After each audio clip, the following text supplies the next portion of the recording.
প্রস্রাবের ছিটা ফোঁটা থেকে খুব সতর্কতার সাথে বাঁচতে হবে। প্রস্রাবের ছিটা ফোঁটা থেকে সতর্কতার সাথে বাঁচতে হবে। এই জন্য তো টিস্যু ব্যবহার ইত্যাদির জোর দেয় উলামায়ে কেরাম। ইবনে মাজাহ হাদিস নাম্বার 282 নাম্বার হাদিস।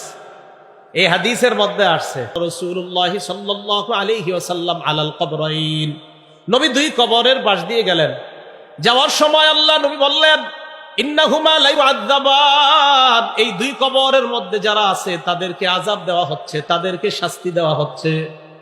আল্লাহ নবী বললেন, ওমা ইউআযাবানি ফি কাবীর, তাদেরকে বড় কোনো কঠিন কারণে শাস্তি দেওয়া হচ্ছে না।